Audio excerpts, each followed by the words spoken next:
So the Iranian F-14 has new missiles, right guys? But what are the differences between them and the normal AIM-54s?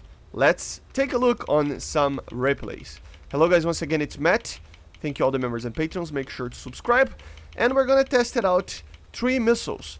The SEDJIL, which is this one, which is a Hawk based on the Hawk basically, right? The ground-to-air missile, but with some differences in it, modernizations. The FAKOUR-90, which is a Phoenix modernization with a Hawk engine, and then the AIM-54. So let's take a look. So here we are. I just fired some missiles. I'm gonna fire all of them, you know, in a rapid succession. And you're gonna see something very funny happening here. So here we have the 3 missiles, right? I just fired the SEDJIL afterwards, the AIM-54 and the FAKOUR-90. And let's just go through their flight path a little bit and you will see the difference. I mean, pretty clear, isn't it? So I fired the SEDJIL and the FAKOUR after the AIM-54 and both of them already passed it. You can take a look at 3.5 seconds, which is half the time of this. It's already almost twice the speed. So this is the thing that you have to worry about, okay? The AIM-54, there's no reason to use this missile in this Iranian F-14. There's no reason why, you know?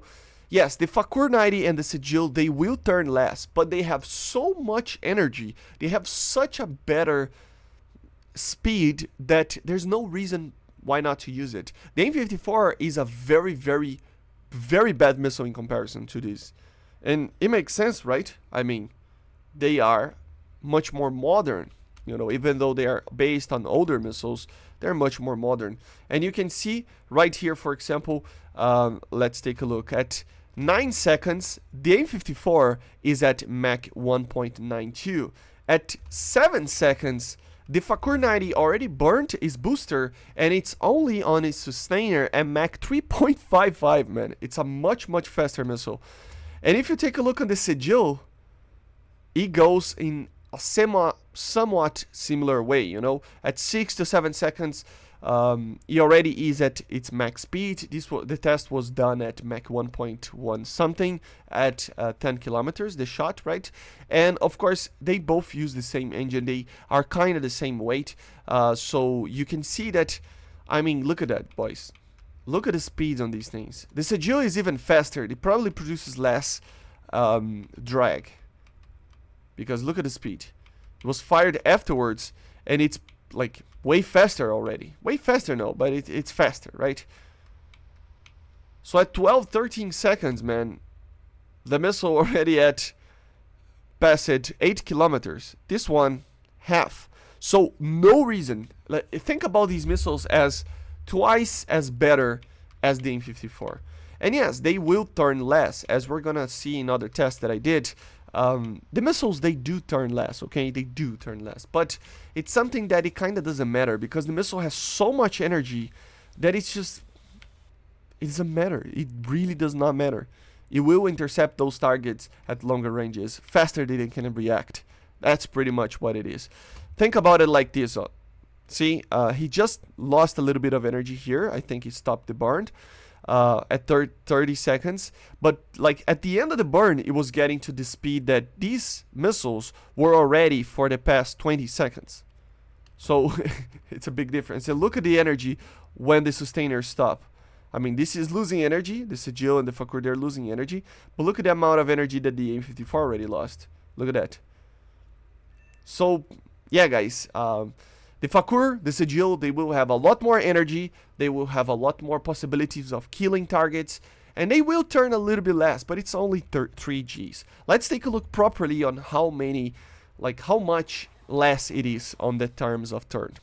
So now here we're gonna test the amount of turn of the missile, right? So I did a test with a bot there. He's just flying right there, as you see. I'm flying very fast at 5,000 meters. But we're gonna test the amount of turn that these missiles can do. So AIM-54 was first. You can already see the difference. And on the amount of energy that the other missiles have. And let's see about the actual, you know, turning capability. So let me just do this because this is too fast. Take a look. At first, you can already see one thing. The SEDJIL is a missile that, due to the amount of energy that it has, the FAKOUR, they fire up so fast that you probably will overshoot if you try to shoot at a target that is flying very close to you. But here, it's still getting speed, right? And it's getting at 3 to 5 Gs. This one is getting to 8 Gs. And the AIM-54 is doing just 3 Gs. So the thing about here is that it feels like the AIM-54 is turning more, but it's actually not. The FAKOUR is turning technically more Gs, it's pulling more, but the thing is that it has so much more energy that it will get to the maximum that it can do a lot faster, right? And because of that, the AIM-54 will have a lot more time to just turn around and, you know, do the shorter turn, if you will, right? So if you take a look here, it's never getting close to like 5 Gs even to the AIM-54 for now. It's going to take a while before it starts to turn. But something like the SEDJIL and the FAKOUR, they're doing what? Let's see, like 10. Let's see if it does more. 8, 7. It kind of wobbles around, but it's around 10, right? So yeah, it feels like the AIM-54, and if there was a target flying right here, these two missiles would overshoot because they're too fast, while the AIM-54 could actually hit the target. But the honest thing about this is that it kind of doesn't matter, because these missiles are not really made to do this. You know, they're not made for a short-range engagement. You can see that indeed the FAKOUR-90, for throughout their flight, and the SEDJIL, they are turning better than the AIM-54. They are, you know.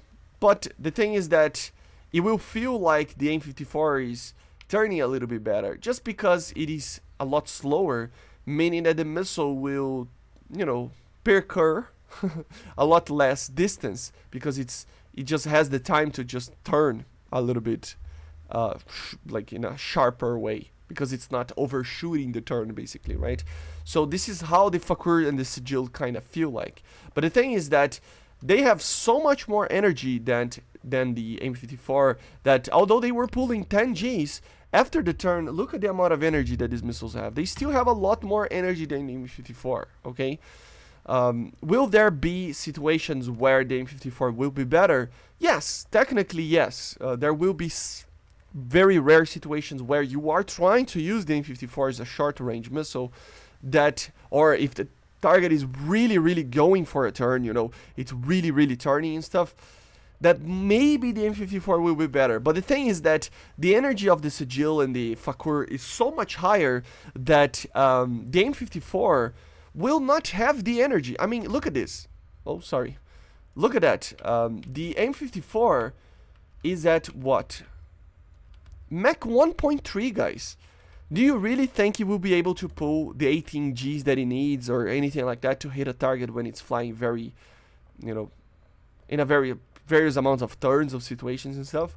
It will not be able to turn. It will not be able to turn. While the SEDJIL and the FAKOUR, they will have a lot more energy, being able to, even though technically turning less in the overall theory perspective, but on that situation, they will have more energy, meaning that they will be able to do a sharper turn. So at the end of the day, they're, you know, it is a lot better. And that's why I think this actual aircraft will be gone to the, you know, to the 12.7 BR or 13.0 even. Maybe not 13.0, because then you would see something like an AIM-9M, right? It wouldn't make sense to see that. I mean, even at 12.7, we already have an AIM-9M with the Tomcat over here, right? So it's even possible that we will maintain it at 12.3. We will have it at 12.3. But the FAKOUR and the SEDJIL, they're such good missiles that you barely even gonna use the AIM-9P. And I mean, even if you did use it, the match will probably already be over. I felt that flying with them is that the FAKOUR-90, the SEDJIL, they're such a good missile that the match is already over by the time you are trying to do dogfights and stuff. And if you are trying to do dogfights, then maybe it will matter because it's a 1v1, it's a 3v1 or something like that. It's the last people on the other team, right? And they will have an AIM-9M. You know, they are an AIM-9L or something, an R60M, something that it's better than an AIM-9P. But still, you have the performance of the aircraft, and it is still pretty good, right? So, yeah, guys, this is one of the most fun aircraft you can fly right now, in my opinion. It's so fun. The SEDJIL is crazy, like a semi-active Hawk missile that you can fire at 40 kilometers, and it will hit that target faster than an R-27ER. To be honest, I have to check between the speeds of those. Unfortunately, I don't have it. We don't have the R-27ER in these aircraft, just the R, right? For me to properly test it in a somewhat similar way. But I will probably test it out against the R-27ER, which is probably one of the fastest missile accelerating, right? But I'm pretty sure these are better, you know. And if you know how to do it, like, I would be open to a graphic of drag and energy of these missiles compared to, or basically energy, right, with speed compared to other missiles in the game, because these missiles are crazy. They are the missiles that have the most amount of energy in the game, probably, right? So it's crazy how good they are at long range. So yeah, some proper BVR missiles and a very, very interesting aircraft for you to fly. Let me know in the comments if you're gonna keep it or not. I will probably do a video on my opinion if you should keep it. But yeah, I see you guys on the next one. Make sure to subscribe, and bye guys, see you.